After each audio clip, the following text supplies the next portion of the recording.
So, good morning. We were discussing about the importance of grounding, the electric and magnetic fields in the vicinity of the substation, how to mitigate the fields, particularly the electric and magnetic fields.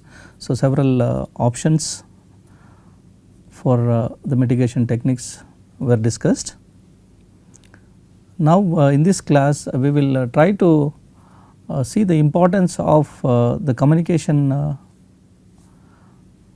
channel, how the fiber optic is important for the transmission lines, and also how it could be used for the data communication. So, the use of fiber optics with the increase in voltage levels have also been added with the ground wire which is connected to the topmost portion of the tower. So, the main importance of going in for fiber optic cable is helpful, apart from the ground wire which performs the minimum creating a path for the lighting aspect.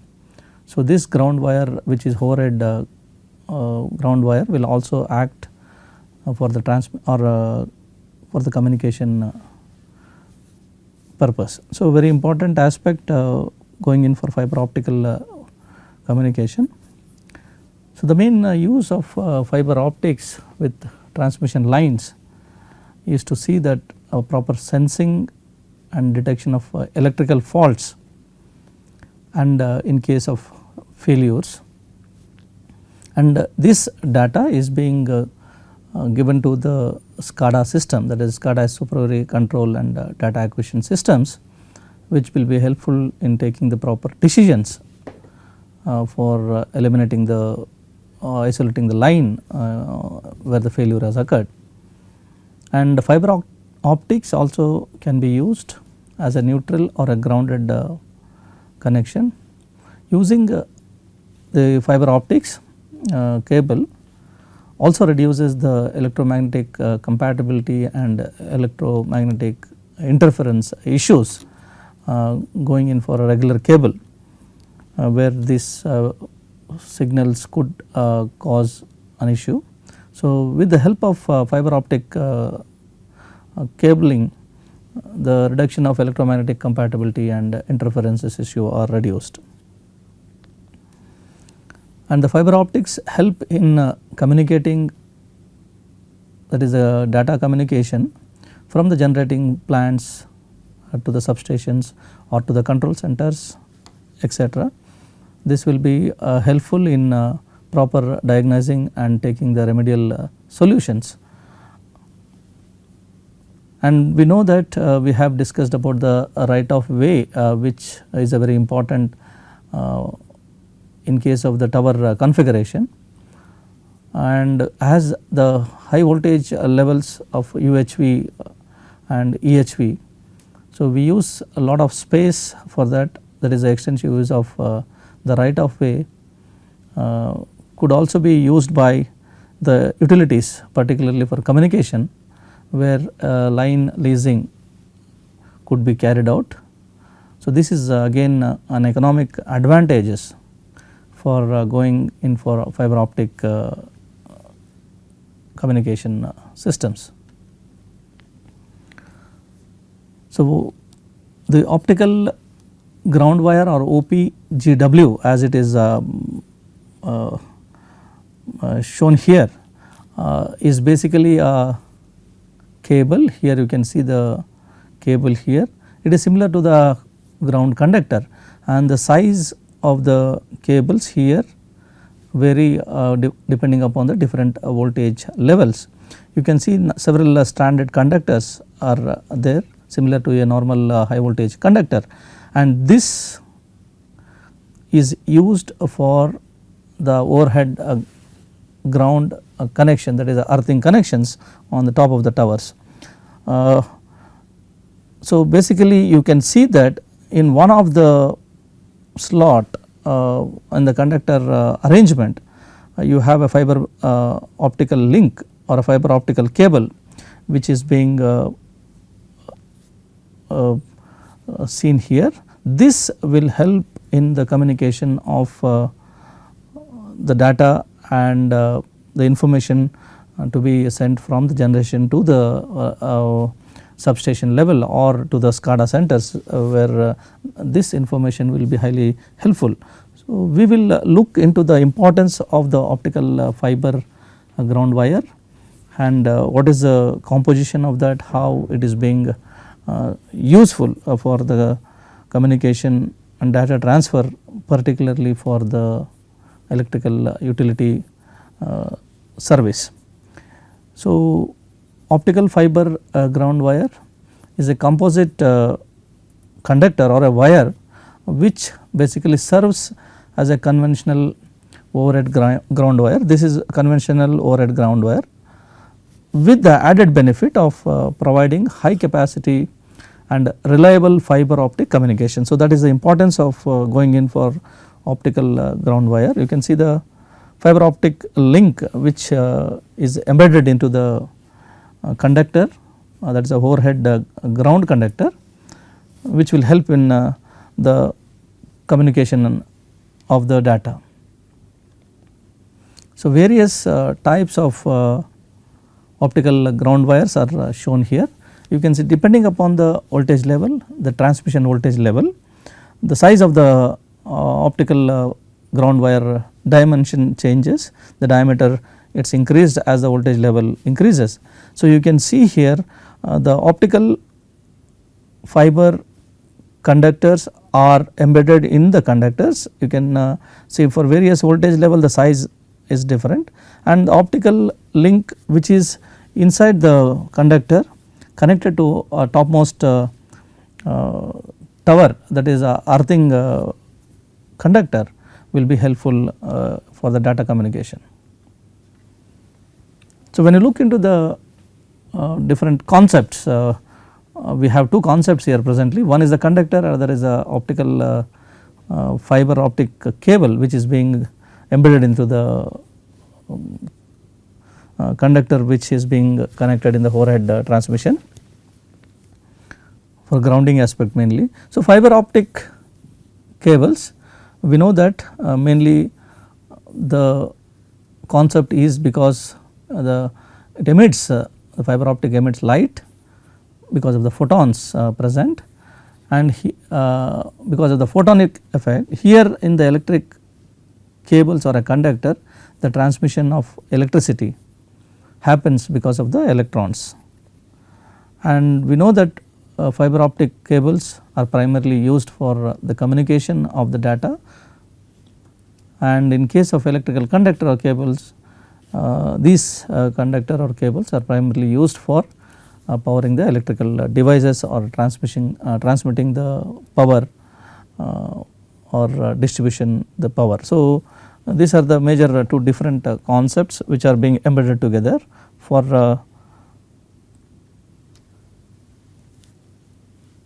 the optical ground wire.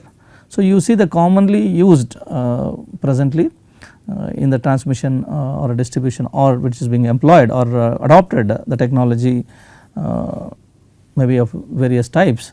So, some of the commonly adopted fiber optic technology are the number one being the all dielectric self supporting type of technology, that is ADSS, which is one type of commonly used fiber optic link.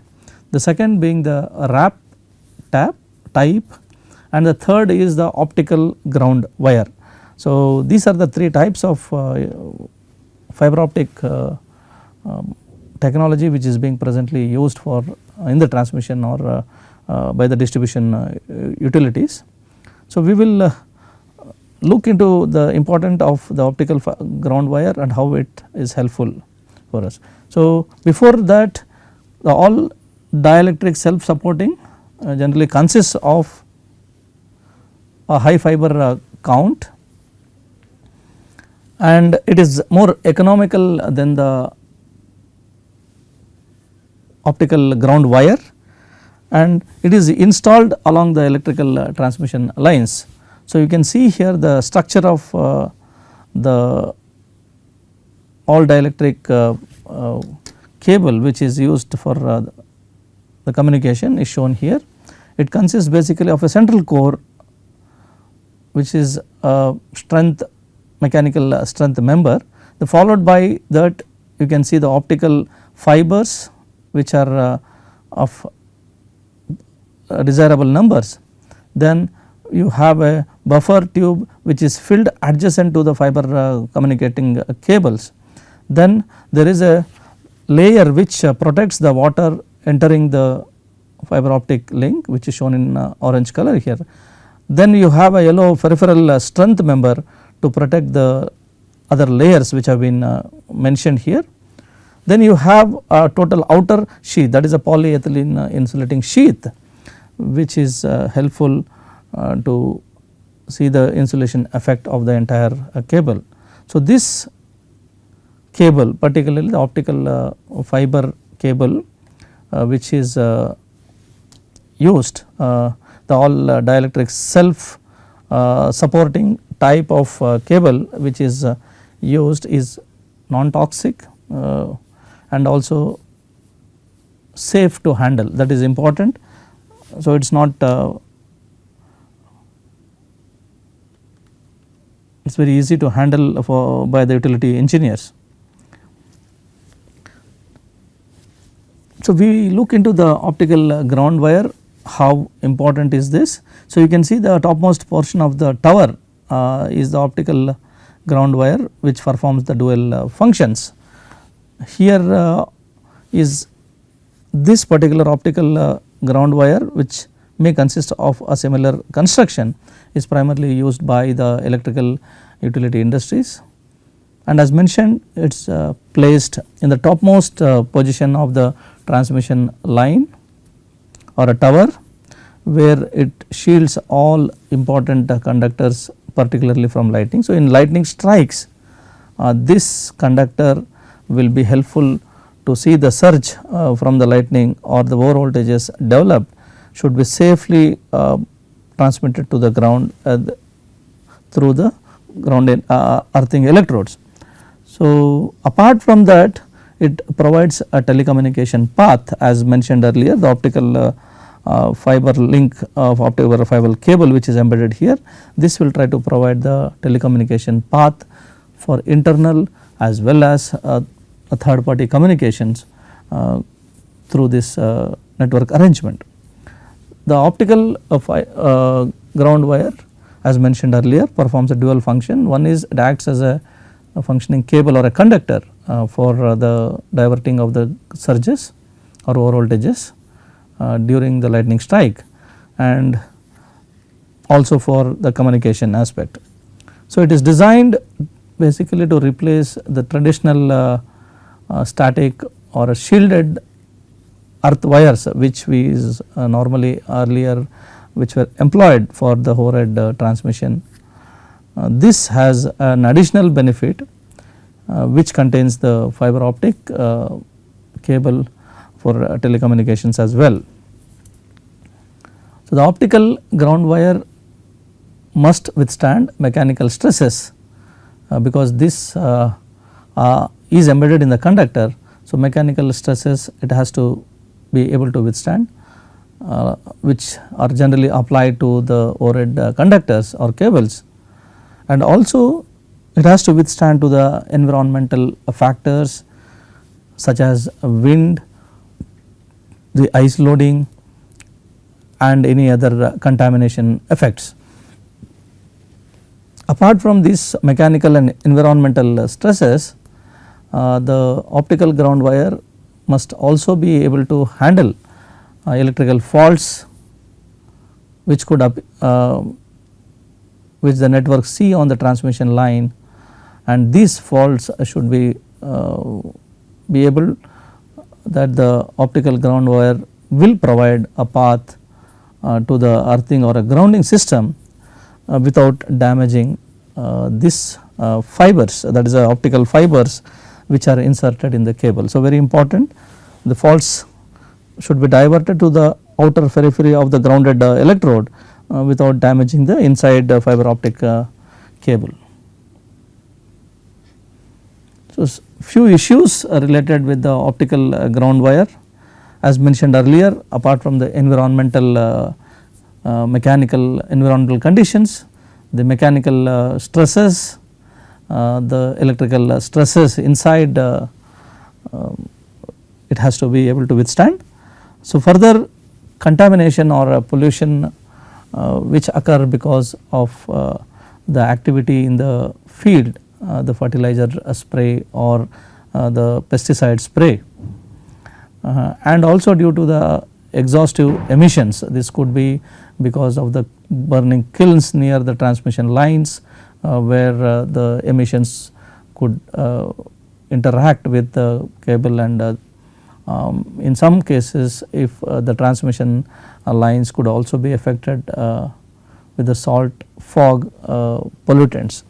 So, the contamination is an issue where this could be a problem to the optical ground wires.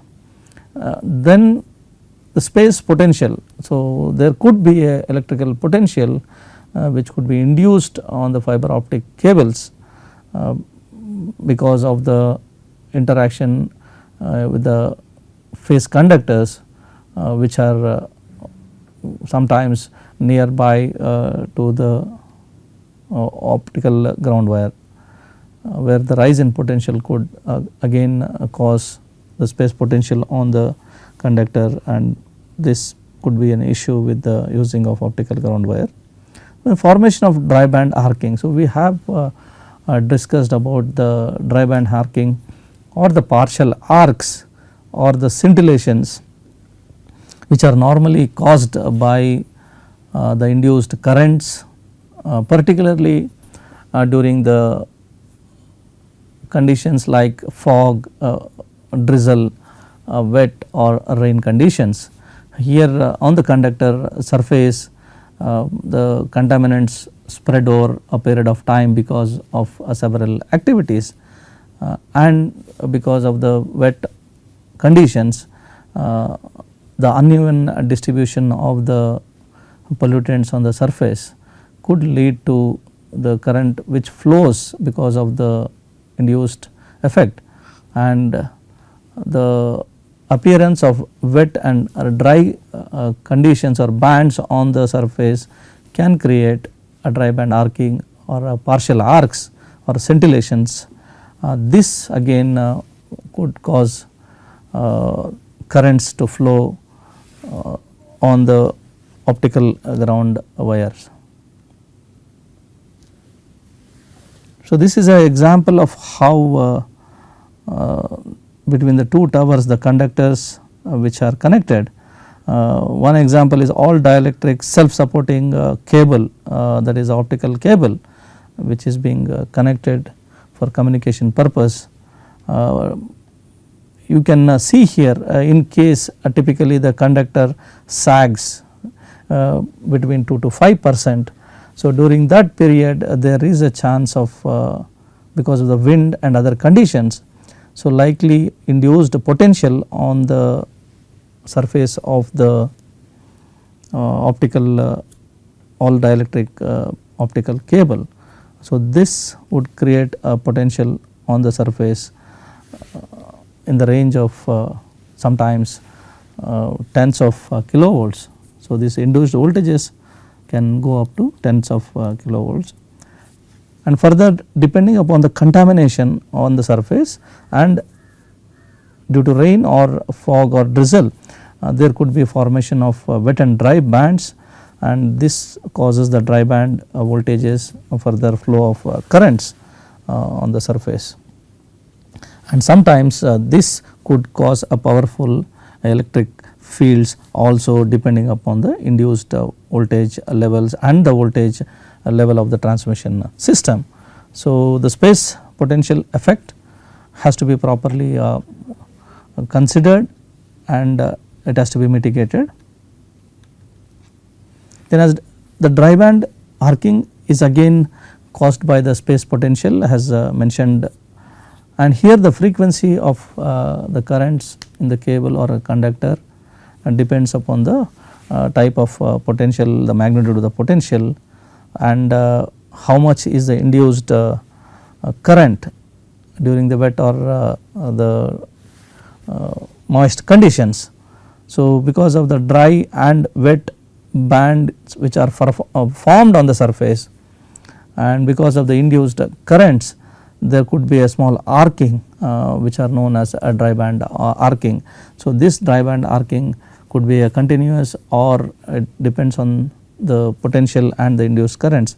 So, this type of dry band arcing is generally observed in wet environments, and because sometimes these voltage or currents which are induced could be very high, and the currents sometimes could be as low as 1.5 milliamperes also.